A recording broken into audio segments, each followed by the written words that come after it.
Hello, Robbo here. I wrote this some time ago. It is called Cultural Intolerance. Tonight I put it on YouTube 10 years after 9/11. I could just start this paper off with an attack. Attacks seem to be the only thing that people understand. They fear the outsider who appears dangerous and beyond all trust. They suspect him. They watch him closely, knowing almost without doubt that he will strike. The more different the outsider or individual appears, the more he is suspect, untrusted, and an object of surveillance. In the times of Pontius Pilate, the outsider was Jesus Christ. So yeah, 9/11 got everyone's attention, didn't it?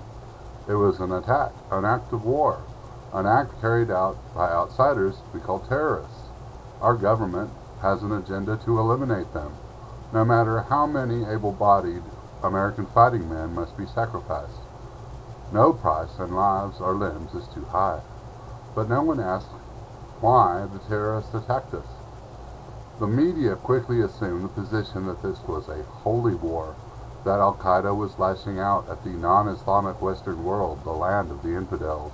Clearly they mean to kill us all. They never mentioned that it is an act of policy for Israel to bomb and subjugate the Palestinian people with death, poverty, unending violence, and no hope of peace or restitution. The media never points out that perhaps Osama bin Laden and his gang of bearded thugs wage war against us because the West has been colonializing the Middle Eastern region since the end of World War I.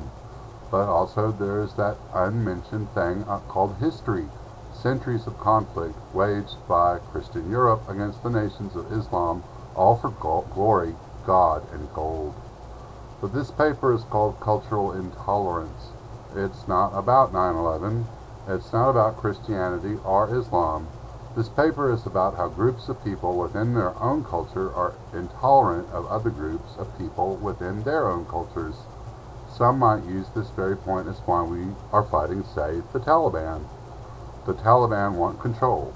They want to force that control on their own people, the men, women, and children. From what I understand, the Taliban are monsters who mistreat women and children in forms of abuse that the Western world will not tolerate. My brother told me that the Taliban kill people for listening to music and watching television. These are reasons for even me to believe that the Taliban should be wiped out, and if I could, I'd join up to fight them. But if I feel so strongly that women shouldn't be abused, how is it that I find nothing offensive or wrong with American magazines like Playboy, Penthouse, or Hustler? And these magazines represent an abomination to the likes of many Islamic people. Why do they have to tolerate that? So what is it exactly that we do tolerate? In terms of culture, we pretend to tolerate the differences, but in reality, each group wants to force their will on the other and force them to be part of a culture that is not their own, that they possibly do not understand, and worst of all, a culture they don't want, disagree with, and will crash, hijack planes into skyscrapers and to avoid becoming a part of. And then there is a really horrible kind of cultural intolerance where neither side accepts the other. This is the case of Israel and Palestine. Neither side can afford for any reason at any moment to accept the other side, because if they did, they would have to recognize the right for the other to exist. Exist! This is the most dangerous form of unacceptance. It is matter against antimatter, inevitably leading to complete annihilation of one or both sides. So I could easily start this paper off with an attack. I could choose any group of people I just mentioned and use their culture as an example of how they either will not or cannot tolerate other cultures. It doesn't really matter which one I choose because they all represent a negation of the right for a different culture to exist. How does this work? Most of this intolerance was handed down to us by the teachings, theology, and dogma of the holy literature of the world. The books in question I will not mention, for it goes without saying that most of these books are thought to be the Word of God. The Word of God is different to each culture, and usually each culture denies the other culture's concept of God and holds it up as an example of a false God. This is further complicated by the fact that each God involved spread instructions differently to each culture.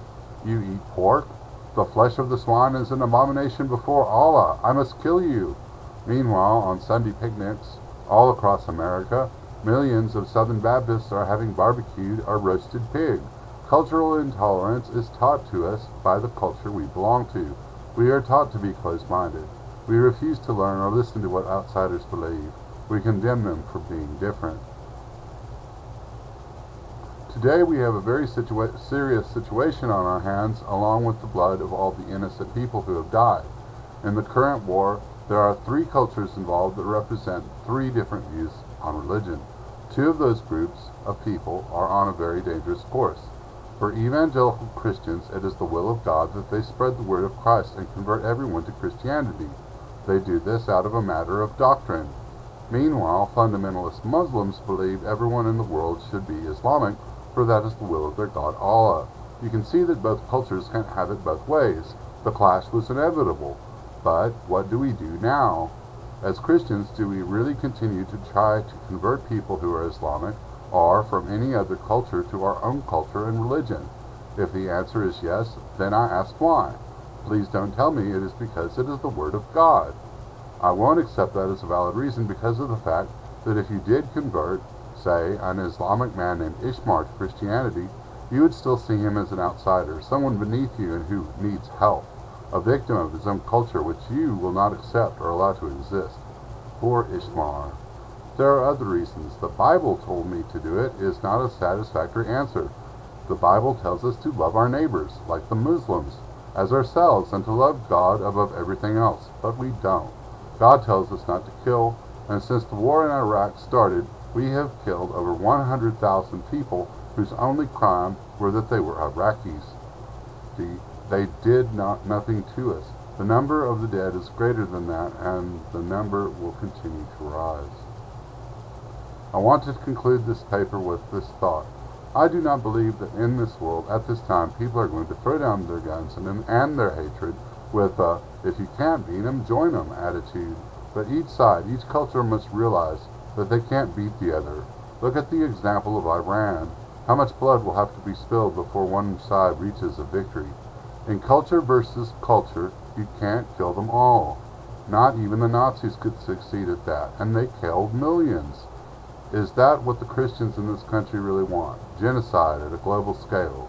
If the answer is no, then all phobic thoughts of all other cultures and thoughts of revenge and war must come to an end.